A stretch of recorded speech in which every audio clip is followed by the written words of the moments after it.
at the success of comic book movies, and we're in such a different place than we were in the 80s, and even in the mid-90s, you know, I mean, we've sort of gone through the different, you know, you can sort of chart it by Batman, you know, you think about the different ways that story's been told, and the different, you know, I think there needed to be enough distance from the 80s, first of all, to be able to set it in that world, and we, you know, and look back on it, not judge it, but inhabit it and understand where the country was. Politically, we're certainly a lot more, it's, you know, it's great. People are, I think, striving for these movies in a weird way about humanity and politics and what it means to be a part of the world and all these kind of things that, you know, all play a role into, I think, why movies can be successful.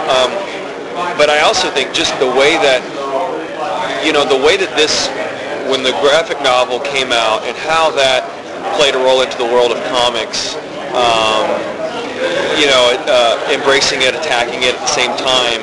You know, this movie, I think, I don't think, you know, it's strange to say, is sort of, you know, it's okay to do that with comic book movies, I think. You know, I think there's a way that it's important that the movie's done now versus even probably 5 years ago, or 10 years from now. I think we've gotten to a point where, you know, each movie's got to be, you know, you look at the success of Dark Knight, and everybody's trying to tell this different way of how are we going to reach the audience now? What's the way to get to the great, you know, and the other thing that dawned on me about the timing of it, though, is that I do think it's you know, it's much easier to make a great movie out of an okay book or an okay piece of source material, because you can, you know, you can improve things and you can take the great ideas, and, you know, but when you have something, obviously because there's so much imagination that goes into the reading process, but when you have an amazing graphic novel like this, it's so hard and it's a huge challenge, obviously, to do it right.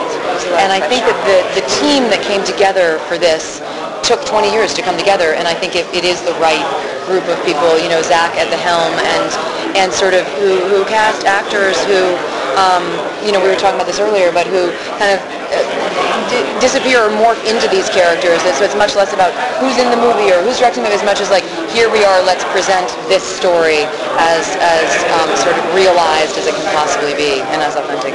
How did the two Silk Spectres reflect on themselves and each other? We know, Carla and I, we actually got to spend a bit of time before shooting the film, so we were able to sort of hash out the dynamics between mother and daughter. You know, it was a very odd conversation at first. You know, how were you?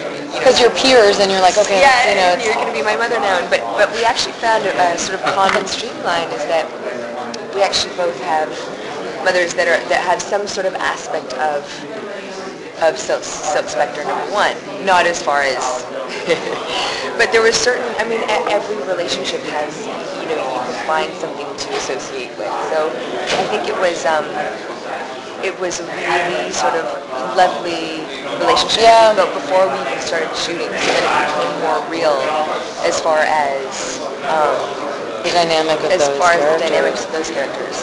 I mean, I think also it's interesting because even down to the costumes, you know, here, you know, Sally Jupiter has made her own costume, which is sort of this, you know, 1940s pin-up Vargas sort of influence. And then she so wants her daughter to continue her dream, which isn't necessarily her daughter's dream. And she has the, you know, modern latex kind of version of it, but that it's still sort of like, but you can't have something too different, you know. I mean, there's this sort of, and I think we all know, I mean, with relationships with parents, not just mothers and daughters, but, you know, you're always trying to redefine your own self, and then generally, and say, I'm nothing like them, and then generally get to a place where you're sort of like, oh, I'm kind of more like them than I thought, you know. And so there are all of those dynamics, and again, I think what's so interesting about this too is that it is very human. It is a very universal piece that you know, sort of disguised in graphic novel form. It's really saying, you know, Alan Moore, I mean, they had a lot to say and a lot to explore. Probably could have actually taken this book and made it 3 films, you know. There's so much to it. So much. Maybe it will be. Yeah, exactly. Well, the thing about these characters is when they come from such a real place, with the exception of Manhattan, the movie comes from a real place, but it doesn't, you know, it always have these superpowers here. So any of sort of the problems and the frustrations that you have, or the silliness that you may feel in it, or the empowerment that you feel in it, it's certainly for Dan, when it's all about the costume and feeling like a man. I mean, I think that's it really helped because all those feelings that I had of just looking at myself and laughing, or like what am I doing? Like I think those are all sort of, I think they all go together, and it's hard to complain when you're playing a superhero. Yeah. Does doing a movie like this remind you of why you became actors in the first place? This whole fantasy world that you end up inhabiting? No, I mean, you're talking to people who all, we all sort of,